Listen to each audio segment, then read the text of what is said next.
त्याच्या मते ही एक अत्यंत साधी आणि सोपी मेडिकल प्रोसिजर आहे असं त्याचं मत आहे. थांबा बाबा, मी उघडते.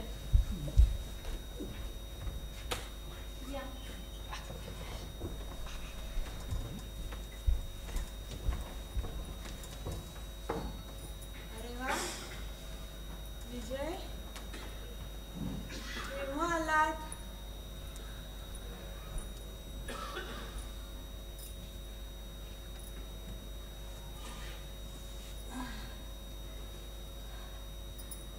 काय सुमा, केव्हा आलात? झाला थोडा वेळ. आणि तुम्ही काय मंदिरात गेला होता? हो, आणि त्या निमित्तानं तासभर चालून आले. चालण्यानं माणूस ठणठणीत राहतो आणि आता मला त्याची गरज आहे. बाई. हा बोल विजय. मी मजेत, तुम्हीच सांगा. मी यायच्या अगोदर तुम्हाला सगळं सांगून झालं असेलच. अरे, चहा तसाच थंड झाला, मी पुन्हा करून आणते.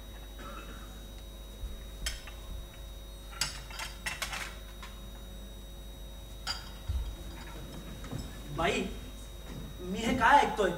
काय? काही नाही. तुम्ही कालपासून काही खाल्लं प्यायला नाही म्हणे. याच्यामुळे काय होईल? अरे, जगण्याला काहीतरी अर्थ हवा. वर्षानुवर्ष आम्ही असे जगत आलो.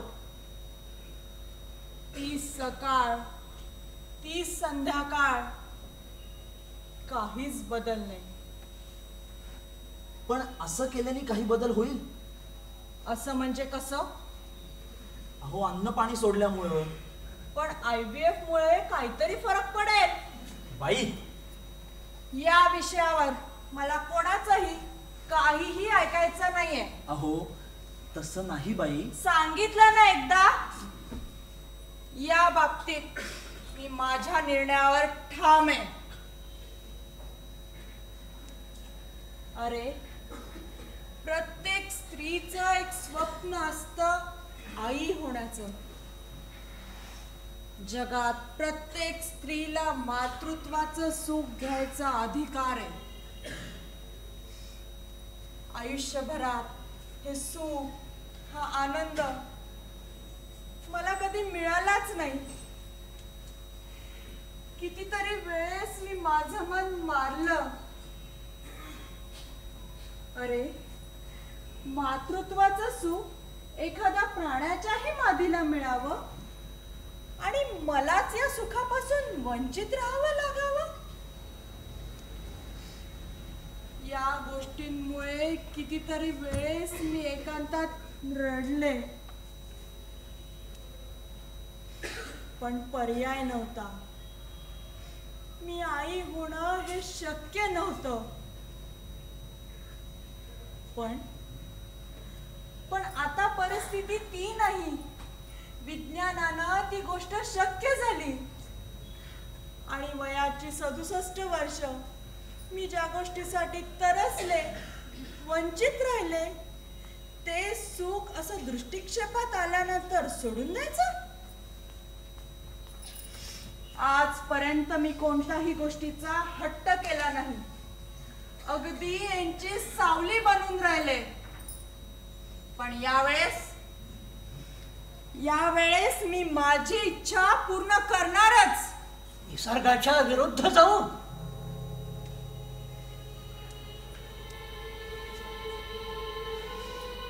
माझ्या मनात मातृत्वाची इच्छा निर्माण होणं हे नैसर्गिक आहे. आणि जर ती इच्छा वयाच्या 67व्या वर्षापर्यंत पूर्ण नाही झाली तर मी निराश होणं हेही नैसर्गिक आहे. आणि आयुष्याच्या उत्तरार्धात तीच इच्छा पूर्ण होण्याची शक्यता दिसत असेल तर त्यासाठी सर्वस्व पणाला लावून प्रयत्न करणं हेही नैसर्गिक आहे. यामध्ये मी निसर्गाच्या विरुद्ध जाते असं मला तरी वाटत नाही. वा, म्हणजे बालपण, किशोरवय, तारुण्य, म्हातारपण या जीवनाच्या सगळ्या अवस्थांना काही महत्वच नाही. जीवनाच्या कोणत्याही अवस्थेमध्ये काहीही करायचं आणि मी ते माझ्या इच्छेनुसारच केलं म्हणून त्याला नैसर्गिक म्हणायचं. वा, म्हणजे जन्मजात एखादं व्यंग असेल तर विज्ञानाच्या साह्यानं त्या व्यंगावर मात करणं म्हणजे अनैसर्गिक असंच म्हणायचंय ना तुम्हाला? म्हातारपणी नजर ही कमजोर होणारच म्हणून चष्मा लावणं हे अनैसर्गिक. म्हणजे ऐकू कमी येणाऱ्या माणसाला हिअरिंग मशीनच्या साह्यानं व्यवस्थित ऐकू येणं हेही अनैसर्गिकच. अपंगाला कृत्रिम अवयव लावून सर्वसामान्यासारखं काम करायला लावणं हेही अनैसर्गिकच. तरीही 70कडे झुकलेल्या म्हातारीला प्रसूत करणं नैसर्गिक होत नाही. ठेविले अनंते तैसेच राहावे. जीवनात काही बदल नको, काही प्रगती नको, मनात काही इच्छा जोपासायच्या नाही. जरी काही इच्छा निर्माण झाली तरी त्यासाठी काहीच करायचं नाही. मनातल्या मनात मरत राहायचं, कुढत राहायचं म्हणजे नैसर्गिकता. बाकी सगळं अनैसर्गिक. तसं नाही बाई, पण 70मध्ये जर तुम्ही बाळंतीण झालात तर जग काय म्हणेल? अहो, हसतील तुम्हाला सगळेजण. सामान्यांसाठी तुम्ही चेष्टेचा विषय ठराल. मग आता हसत नाही? आता काय जग आमच्याशी फार चांगलं वागतंय असं नाही. सगळ्यांशी चांगलं वागूनही या जगानं मला वांझोटी हीच उपमा दिलीये ना. माझ्या तारुण्याच्या काळात दागिने घालून मिरवायच्या दिवसात याच जगाकडून खूप खूप अपमान सहन केलेत, खूप अवहेलना सोसलीये मी. आणि हे तुझे सर आता रागवलेत माझ्यावर, पण यांनी तर माझ्यापेक्षा जास्त अपमान झेललेत. नामर्दपणाचा शिक्का स्वतःच्या कपाळावर मिरवत 71व्या वर्षात पदार्पण झालं यांचं. अशा जगाचा विचार करायचा? याच जगातील लोकांसाठी चेष्टेचा विषय होतो आम्ही आयुष्यभर. पुन्हा अजून काय चेष्टेचा विषय होणार आहोत? दुसऱ्यांनी केलेल्या चुका दाखवू, स्वतःच्या चुका बरोबर ठरत नसतात. समजलं? अगं, केवळ अनैसर्गिक वागणं किंवा जगाकडे लक्ष देऊन मी तुला तुझी आयुष्यभराची इच्छा दडपून टाकायला सांगत नाहीये. अगं, आयुष्यभराची साथ आहे आपली. सुखाचे, दुःखाचे, नैराश्याचे, आनंदाचे सगळेच क्षण आपण दोघांनीही शब्दशः भोगले, उपभोगले. स्वतःच्या जीवापुढे जाऊनही एकमेकांचा विचार करण्याची सवय आहे आपल्याला. अगं, एकाला दुखलं तर त्या यातना दुसऱ्यानं सहन केलेल्या आहेत आपण. म्हणून तुझी काळजी वाटते.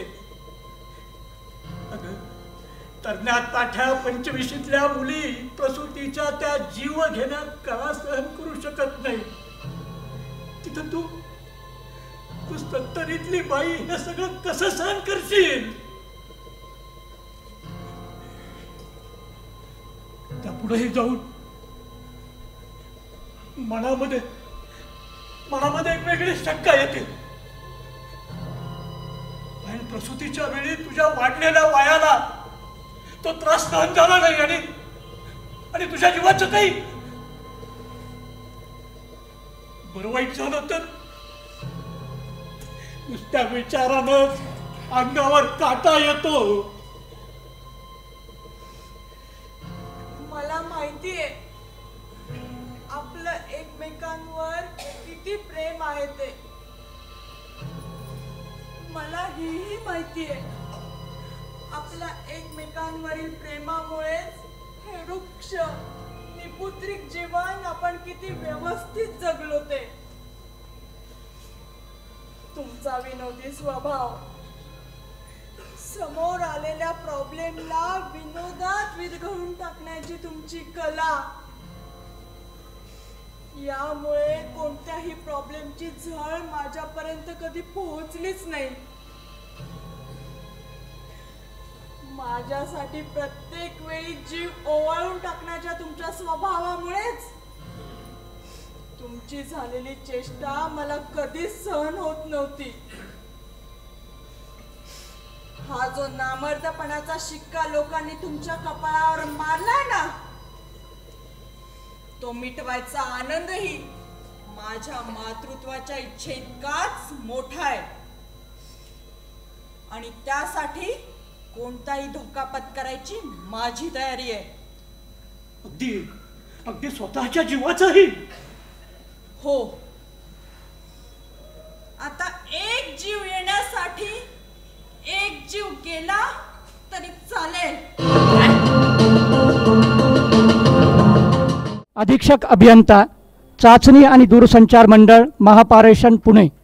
व्यवस्थापक प्रमोद भोसले, विवेकानंद मुंडे, राम शेळके. लेखक सुहास देशपांडे. दिग्दर्शक मेघराज काबदुले. नेपथ्य ज्ञानदेव वराडे, अभिजित पाथरकर, शिवेंद्र रवी, आकाश चांदेकर. प्रकाश योजना गिरीश माळोदे, HD डोंगरगावकर. संगीत भूषण साळुंके, रवींद्र गुधाटे. रंगभूषा व वेशभूषा मनीषा देसाई, निवेदिता कुलकर्णी, जयंती बनसुडे, गीतांजली टोंगे. सहाय्यक आशिष डाखरे, योगेश कारंडे, अवधूत मुळे. भूमिका आणि कलाकार सर सुनील दत्त कुलकर्णी, बाई पूजा शिंदे, डॉक्टर मानसी मनाली नाईक, विजय रोहन ताम्हणकर, सुमा रुपाली मोहिते, सावकार व्यवहारे राजेंद्र टेकाडे, परी मीरा आणि डॉक्टर संदीप पवारच्या भूमिकेत प्रताप भोसले. सादर करत आहोत अंक दुसरा, दिल दा मामला.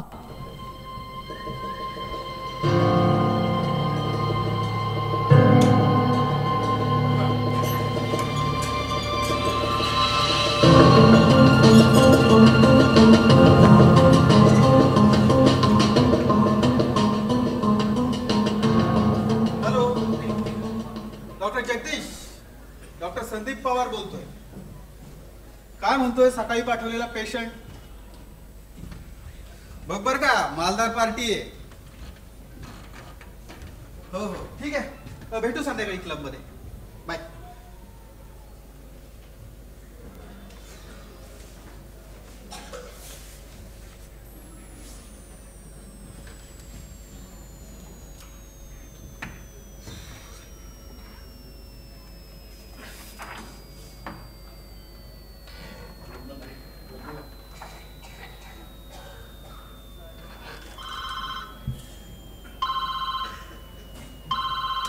येस सर, कुणीतरी मिस्टर विजय आलेत तुम्हाला भेटायला.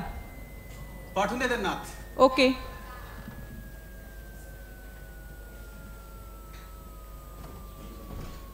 मे आय कम इन डॉक्टर? या मिस्टर विजय, या. Have a seat. थँक्स. मी जोशी सरांचे पुत्र. आपण ओळखता? हा, सर बोलले होते. अच्छा, तो मीच. मिस्टर विजय, माझा सिक्स सेन्स नेहमी बरोबर चालतो. म्हणजे तुमच्या येण्याचं कारणही मला माहिती आहे. गुड. चला म्हणजे आपण थेट पॉइंटवरच येऊ. ओके. डॉक्टर, तुम्ही या ज्या IVF टेक्नॉलॉजीचा वापर आमच्या आईंवर वाह, खरंच फार डेअरिंगबाज बाई आहे तुमची आई म्हणजे. अहो, या वयात एवढं धाडस फार कमी स्त्रियांमध्ये दिसून येतं. तुम्ही याला धाडस म्हणता? यापेक्षा वेगळा शब्द माझ्याकडे तरी नाही. अहो डॉक्टर, समोर खोल खड्डा आहे हे माहीत असूनही त्यात उडी मारणं याला धाडस नाही म्हणता येत. एनिवे, मी एक रिक्वेस्ट घेऊन आलोय तुमच्याकडे. बोला. काहीतरी कारण सांगून हे IVFचं भूत आमच्या आईंच्या डोक्यातून काढून टाका. That's impossible. का? कारण बाई माझ्या पेशंट आहे आणि पेशंटची प्रॉपर ट्रीटमेंट करून त्याला सॅटिस्फाय करणं हे डॉक्टरचं आद्य कर्तव्य आहे. त्यात पेशंटच्या जीवाला धोका असला तरी? कशावरून पेशंटच्या जीवाला धोका आहे? केवळ तुम्ही म्हणता म्हणून? डॉक्टर, माझ्या आईंचं वय 67 वर्ष आहे. थोडस चाललं तरी दम लागतो त्यांना. थोड्याशा श्रमानेही थकून जातात त्या. आणि अशा परिस्थितीत तुम्ही त्यांना मातृत्व देताय. अहो, दुसऱ्या शब्दात त्यांचं बाळणपण करताय. हे श्रम त्यांना झेपतील? शक्यच नाही. आणि तरीही तुम्ही म्हणता की हे करण्यात त्यांच्या जीवाला धोका नाही. मी त्यांच्या सगळ्या टेस्ट केल्यात आणि शी इज ऍब्सोल्युटली नॉर्मल. नॉर्मल असणं वेगळी गोष्ट आहे, डिलिव्हरीचे श्रम सोसणं वेगळी गोष्ट आहे.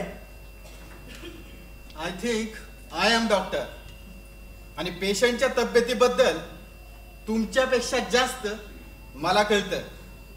आणि तरीही तुम्ही हा धोका पत्करताय. Risk is challenge for me. मग ही रिस्क आपण एखाद्या तरुण बाईवर, माझ्या बायकोवर प्रयोग करून घेऊ ना आपण. तिलाही मूल हवंय. करूया ना. ऑफकोर्स करूया.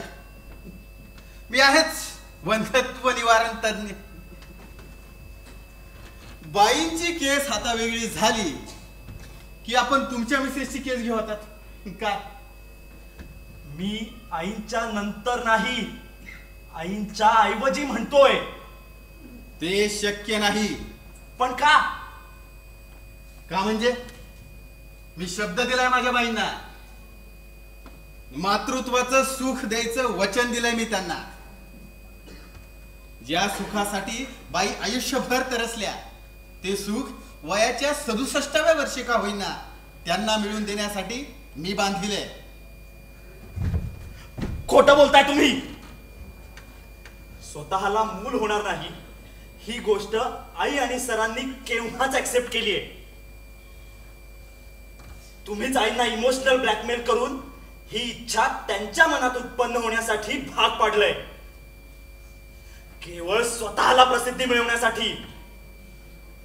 वेल सेड, वेल सेड मिस्टर विजय. आता तुम्ही विषयाला तोंड फोडलंच आहे म्हणून सांगतो. 50 पर्यंत कोणताही डॉक्टर एखाद्या बाईला मूल मिळवून देऊ शकतो. But I will be the first doctor to do this experiment on such a old lady. आणि त्यामुळेच ऑफकोर्स संपूर्ण जगात माझं नाव होईल. आणि तेच मला हवंय. अरे डॉक्टर, या कन्सेप्टलाच काळीमा फासताय तुम्ही. आम्ही सर्वसाधारण लोक डॉक्टरला नेक्स्ट टू गॉड मानतो आणि ही कन्सेप्ट धुळीला मिळवताय. स्वतःच्या प्रसिद्धीसाठी पेशंट या जगातून, आयुष्यातून उठला तरी चालेल तुम्हाला. चुकीचा विचार करताय तुम्ही मिस्टर विजय. एकतर या एक्सपेरिमेंट मध्ये मॉडेलच्या जीवाला काहीही धोका नाही, तेवढा मला माझ्या नॉलेजवर विश्वास आहे. आणि जीवाचं म्हणा तर प्रत्येकाला मरण अटळच आहे. मरणाचा धोका हा कोणत्याही साध्या सुध्या ऑपरेशन मध्येही असू शकतो. आणि बाईंना या एक्सपेरिमेंट मध्ये काही झालं तर बाईंचं नाव अमर होईल. she will be the first lady to be a part of such a historic experiment. महाराष्ट्रात जेव्हा जेव्हा IVFचं नाव घेतलं जाईल तेव्हा तेव्हा त्याला जोडूनच शकुंतलाबाई जोशींचं नाव घेतलं जाईल. आणि तुम्ही करंटेपणा करून त्यांना इतिहासाचं पान बनण्यापासून परावृत्त करताय. मला कीव येते तुमच्या विचारांची. पण या सगळ्या प्रकारात आईंच्या जीवाचं जर काही बरं वाईट झालं तर त्या होणाऱ्या बाळाचं काय, त्याच्या भविष्याबद्दल काय, त्याच्या संगोपनाबद्दल काय? That is none of my business. काय? मी वंध्यत्व निवारण केंद्र उभारलंय, बाल संगोपन केंद्र नाही. तुम्ही असं कसं बोलू शकता?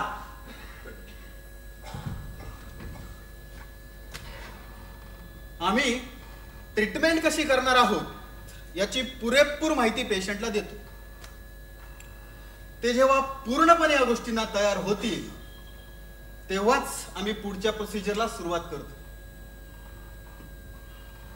दुर्दैवाने तुमच्यासारखे लोक त्याला इमोशनल ब्लॅकमेल आणि असं काही नावं देतात. वा, आम्हीच त्याला काही नावं देतो. वा डॉक्टर वा, you are really great. You are really international class doctor. तुम्ही केवळ स्वतःच्या प्रसिद्धीसाठी, पैसे कमवण्यासाठी, मनुष्य प्राण्यांच्या भल्यासाठी जे शोध लावले गेले त्यांचा दुरुपयोग करून स्वतःचा स्वार्थ साधता. सोनोग्राफी तर उत्तम उदाहरण आहे याचं. बाळाची वाढ, त्याची पोझिशन कशी आहे हे कळण्यासाठी निघालेल्या, गर्भात काही कॉम्प्लिकेशन्स आहेत का हे बघण्यासाठी निघालेल्या या यंत्राचा वापर गर्भ मुलगा आहे की मुलगी हे बघण्यासाठी केलात. आणि नंतर तर याचा धंदाच करून टाकलात. त्याचेच परिणाम भोगतोय आता आपण. मुलींची संख्याच कमी होऊन गेली आहे. निसर्गाचा समतोलच बिघडलाय. हे घडलंय केवळ तुमच्यासारख्या स्वार्थी डॉक्टरांमुळे. You are selfish. Don't get excited gentleman. अहो हे जग स्वार्थी आहे. कोण स्वार्थी नाही आहे जगात. आजही काही पुण्यवान लोक आहेत या जगात. त्यांच्या पुण्यकर्मांमुळेच तुमच्यासारख्यांची पापं धुवून जातात. मिस्टर विजय, एवढं एक्साइट होऊन चालत नसतं. तुम्ही शांत व्हा अगोदर. बसा. आपण शांतपणे मार्ग काढू. डॉक्टर ऐका माझं प्लीज. आईंना हे करण्यापासून परावृत्त करा. मिस्टर विजय, तुम्ही सरांचे मानस पुत्र ना? हो. सरांना कोणी भाऊ बहीण? नाही, कोणीच नाही. म्हणजे सरांच्या नंतर सरांचं जे काही चांगलं वाईट होईल त्याची जिम्मेदारी तुमच्यावरच. म्हणून तर एवढ्या पोटतिडकीने बोलतोय ना. म्हणजे सरांच्या नंतर सरांची जी काही इस्टेट प्रॉपर्टी सगळं तुम्हालाच मिळणार. हो. आणि म्हणूनच तुम्हाला बाईंना मूल होणं नकोय. बरोबर ना? तुम्हाला काय वाटलं मी सरांच्या इस्टेटीवर डोळा ठेवून हे सगळं करायला विरोध करतोय? तसं असेल तर तुमच्यासारखा मूर्ख कोणी नाही. एक तर मला स्वतःला काही कमी नाही. मी आणि माझी बायको दोघंही लेक्चरर आहोत. पुन्हा माझ्या सख्ख्या वडिलांची सगळी प्रॉपर्टी मलाच मिळणार आहे. आणि या प्रोसेसमध्ये आईंना जर काही इश्यू झाला तर त्याला या दोघांनंतर मलाच सांभाळावं लागणार आहे. त्यामुळे मला त्यांची इस्टेट तर मिळेलच, पण मानही मिळेल. त्या दृष्टीने विचार करायचा झाला तर आईंना मूल होणं माझ्या फायद्याचंच आहे. पण मी हे जे करतोय ना ते केवळ पुढली कॉम्प्लिकेशन्स टाळण्यासाठी. आई आणि सर आजपर्यंत मानाने जगलेत. आता म्हातारपणी असं काहीतरी करून त्यांनी जगासमोर स्वतःचं हसू करून घेऊ नये म्हणून. मग आता हे शांतपणे होऊ द्या, कारण तुम्ही कितीही विरोध केला तरीही हे होणारच. मी हे होऊ देणार नाही. मी तुमची तक्रार करीन पोलिसात, मानव अधिकार आयोगाकडे. I will not allow you to do this. माझ्या क्लिनिक मध्ये येऊन माझ्यावरच दमदाटी करताय? गेट लॉस्ट, नाहीतर मलाच पोलिसांना बोलावं लागेल. मी हे होऊ देणार नाही. मी हे होऊ देणार नाही. बघून घेतो कसं करतात ते. नाही होऊ देणार ते. नाही होऊ देणार. अबे जा, तुझा बाप मला या गोष्टींपासून रोखू शकला नाही. तू की झाड की पत्ती.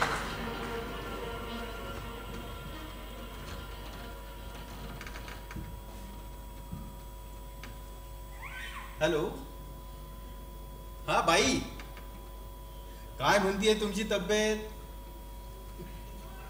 आपल्याला IVF साठी लागणाऱ्या गोष्टींची ऑर्डर दिलीये. आजच येतील 8 दिवसात. बाकी तुमची इतक्या दिवसांची इच्छा आहे ना, मग झालं. आता तुम्ही थोड्याच दिवसात आई होणार. सर काय म्हणतायत?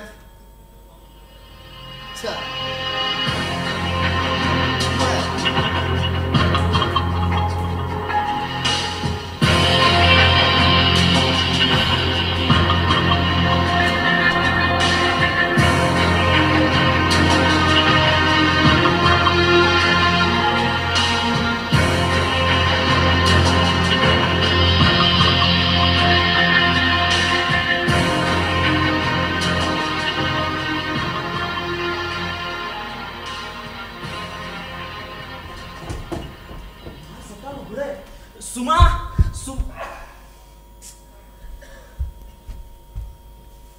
सुमा, सुमा, काय हे?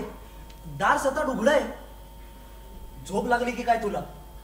नाही, असंच पडले होते. कळलंच नाही कधी गाढ झोप लागली. काय झालंय? काही नाही. तू नॉर्मल वाटत नाहीयेस. नॉर्मलच आहे, अबनॉर्मल नाही. काय? तुला म्हणायचं तरी काय? काही नाही, मी नॉर्मलच बाई आहे. काही अबनॉर्मल वगैरे नाही. तुला कोण ॲबनॉर्मल म्हणताय? कुणी नाही. अरे हे बघ, असं कोड्यात बोलू नकोस. आधीच कशा प्रसंगातून जातोय आपण सगळे, कल्पना आहे ना तुला? मला नाही तर कुणाला असणार? विजय, घरातल्या सगळ्या परिस्थितीची मला जाणीव आहे, पण माझ्या मनाच्या स्थितीची कुणाला तरी जाणीव आहे का? म्हणजे आता तुला काय झालंय? हे बघ, स्पष्ट स्पष्ट बोल. स्पष्ट बोलल्याशिवाय तुम्हाला कुणाला काही कळणारच नाही का? जरा मला कळेल असं बोलशील का? बाईंच्या वागण्याने आधीच आपण सगळे किती त्रासलोय माहितीये ना? काय झालंय बाईंच्या वागण्याला?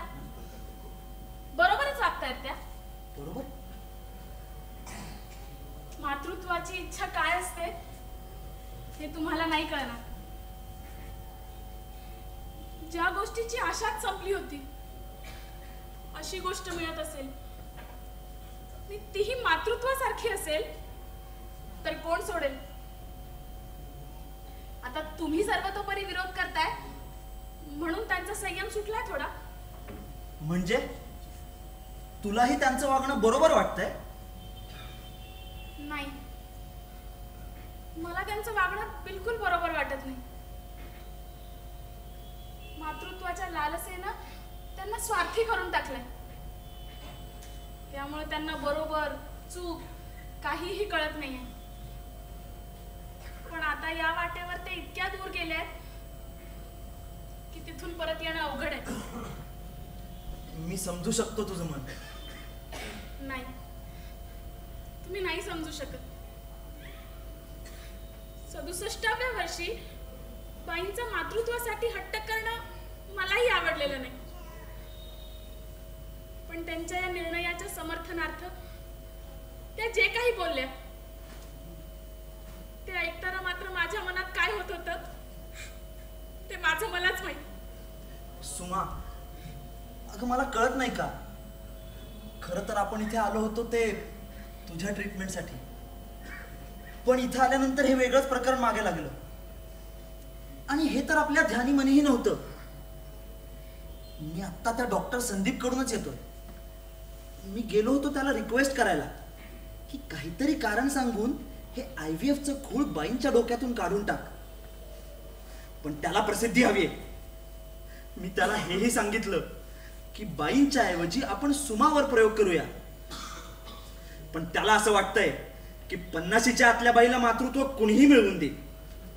म्हणून तो म्हणतोय की बाईंची केस हातावेगळी झाली की तुमच्या मिसेसची केस हातात घेऊ. काही गरज नाही. मला मातृत्व हवंय, पण ते असल्या नीच डॉक्टरच्या ट्रीटमेंटमुळे नाही.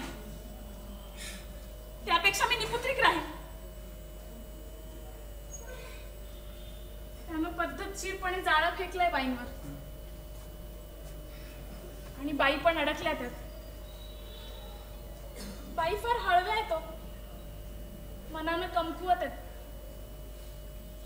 त्याचाच गैरफायदा घेतला त्या डॉक्टर संदीपनं.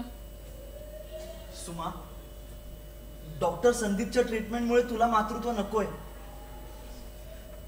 तुझा हा निर्णय मला मनोमन आवडला. आता येताना वाटेत मी हाच विचार करत होतो की जर सुमा ही बाईंसारखीच अडून बसली तर काय करायचं. पण खूप समजूतदार आहेस तू. विजय, समजूतदार जरी असले तरी मलाही आधाराची गरज आहेच. बाईंचं स्वतःच्या निर्णयाचं समर्थन जेव्हा जेव्हा मी ऐकायची तेव्हा तेव्हा हेवा वाटायचा बाईंचा. मी स्वतः निपुत्रिक असताना माझ्यापेक्षा वयानं कितीतरी जास्त म्हाताऱ्याच असलेल्या बाई आधुनिक तंत्रज्ञानाच्या मदतीने आई होतात आणि मी नुसतं त्यांच्याकडे बघत राहते. गेल्या 6-7 दिवसात ही चर्चा माझ्या उपस्थितीत होत असताना या वांझोटीकडे कुणाचंच लक्ष नाही. मनात आलेल्या सगळ्या भावनांना रोज रात्री अंथरुणावर अश्रुवाटे मोकळी करते. तेव्हा वाईट या गोष्टीचं वाटतं की माझ्या जीवाभावाच्या नवऱ्यालाही ही गोष्ट कळू नये. किमान त्याने तरी रात्री माझ्या जवळ यावं, प्रेमाने जवळ घेऊन माझं सांत्वन करावं. पण नाही, बाईंच्या परिस्थितीच्या गांभीर्यासमोर तुम्हाला बायकोच्या परिस्थितीचं गांभीर्य लक्षातच आलं नाही. तिलाही मन आहे, भावना आहेत. आजूबाजूला घडणाऱ्या घटनांचा तिच्याही मनावर परिणाम होतो. तिलाही तिच्या नवऱ्याच्या मानसिक आधाराची गरज आहे. अहो, मीही एक सर्वसाधारण अशी नॉर्मल स्त्री आहे, अबनॉर्मल नाही. खरंच बाईंना या दुराग्रहापासून परावृत्त करण्याच्या प्रकरणात तुझ्याकडे कुणाचंच लक्ष गेलं नाही. बाईंच्या आणि तुझ्या भावना सारख्याच असतील याचा विचारही मनात आला नाही ग. खरंच चुकलंच.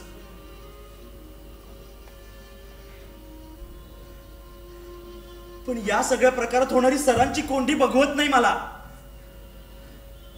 सरांची परिस्थिती, बाईंची परिस्थिती, त्या डॉक्टर संदीपचा हलकटपणा, या सगळ्यांनी घरातले सगळेच गोंधळून गेलेत. माझं ऐकाल तर जरा शांतपणे विचार करा.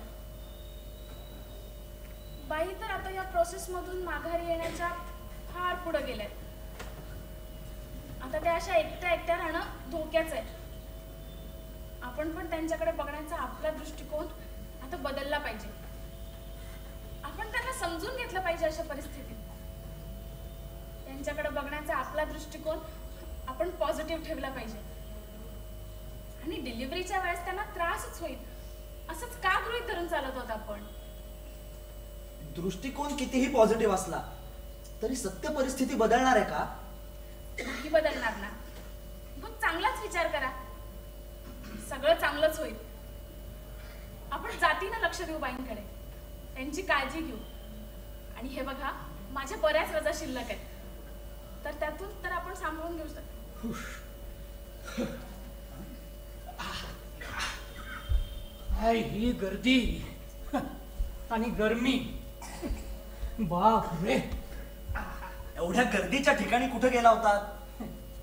अरे पोस्टामध्ये.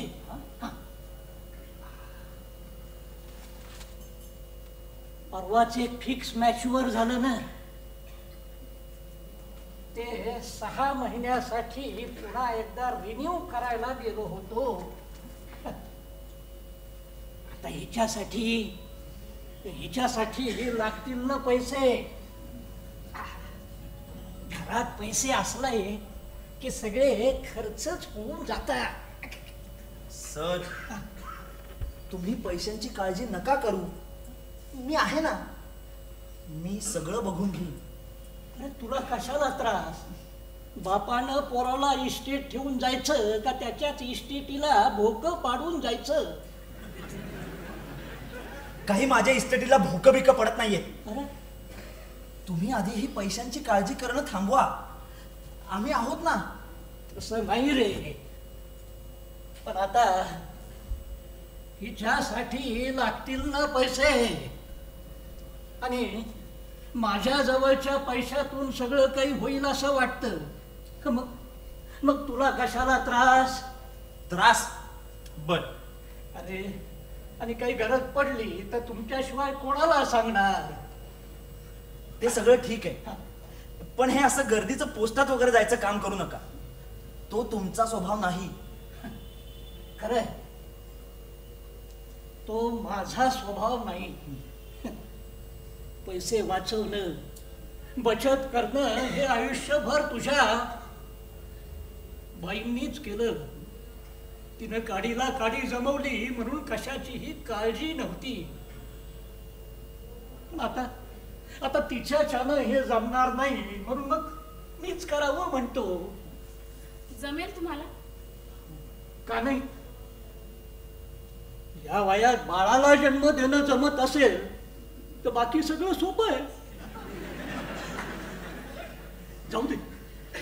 अरे तुम्हाला निघायचंय ना? मग काय झालं? झालंच. जवळपास सगळं सामान भरलंय.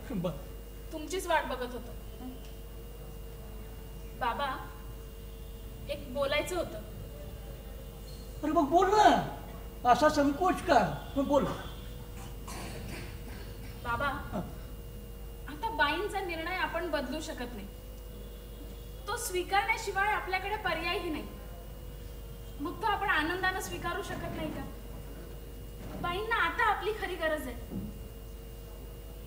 खरंय तुझं म्हणणं, पण तुला असं वाटतं का मी हे स्वीकारत नाहीये?